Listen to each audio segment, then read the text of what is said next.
So for those of you that know Freddie Dobbs, you'd already know about Sizzapp because he's had one on his Bonneville for quite some time.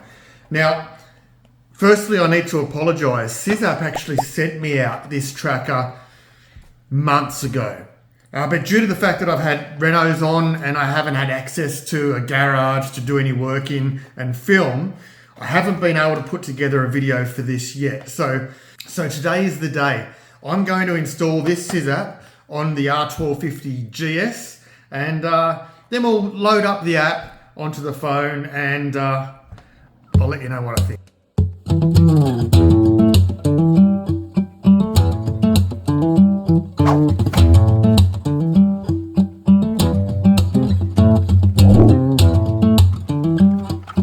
Alright team, I've rolled the GS into the workshop and I've got the Sizzapp here ready to go.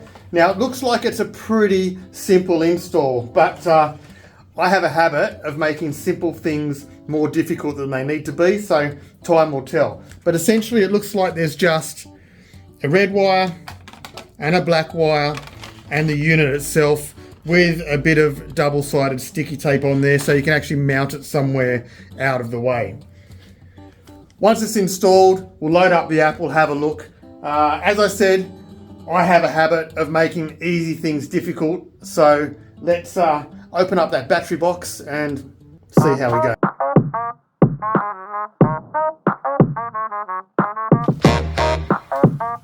Alright, so looking into the battery bay here, you can see she's absolutely filthy because this bike did the GS Safari here in Australia last year before I bought it, so she has got plenty of outback dust. Well, actually I think it's Tasmanian dust, so I'll give it a bit of a clean while I'm in here.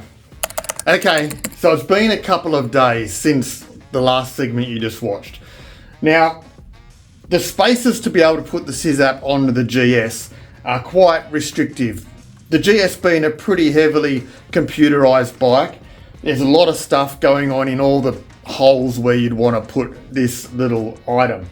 So I wanted to double check with my mate Steph from Bikes, Burgers and Beers just to see what he thought about this. So as you can see, this is the main seat here. I can't move it too far away. It's wired in with the seat warmer, as is the rear seat. Now under the rear seat first, you can see there's a bit of space there, but there's a lot of electricals there to get in the way and a bit hard to run the wiring through to the battery. So that leaves me with this. So this is the only space that I really have to be able to put the Sizzapp that I'm aware of. Now there's enough headspace under here, under the seat, for it to sit. Now my only thing is, this unit here, I'm not really sure what it is. I'm thinking it might be the brains of the computer, which means that I'm assuming this might get hot, and the cooling fins here suggest that it might be something that does need cooling, which might get hot. So what I'm going to try and do, it's easy to run the wiring from here through to the battery terminals. That's no problems at all. What I'm thinking about doing is, since this is already connected by a wire and I already have to be careful, I might attach the Sizzapp under here with the sticky back that's got double-sided tape. Maybe I might sit it there, run the cables through. It does mean that any time I lift off that seat, I have to be super careful of where the Sizzapp is, as well as where the wiring is going as well. So that's what I'm thinking right now. And I don't know if I'm right or wrong, but time will tell whether this works or not. So let's put it in. Okay, let's see where we can route this wiring through. Somewhere nice and safe. That looks like a good little spot. If you want to see how bad I am at this sort of stuff in general, check out my installation of my hog lights on my old Harley.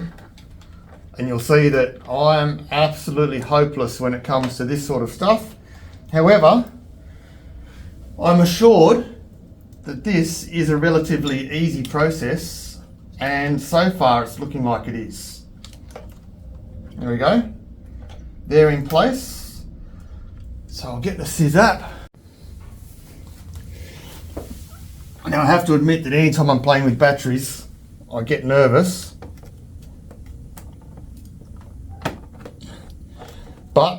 the manual says attach the black wire to the negative first, the red wire to the red terminal. So I'll put it around here. That should be installed. But as I said before, knowing me, who knows? Okay, time to seal everything back up, put on my riding gear, take it for a quick run, and then we'll have a look at the app.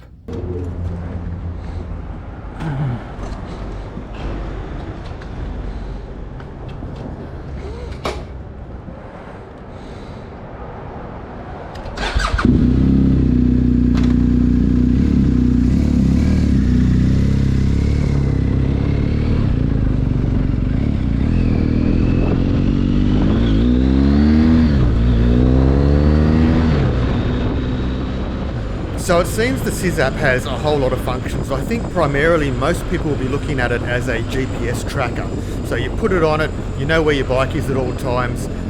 If it gets stolen, you can track it to wherever it's gone to, providing they haven't removed the tracker.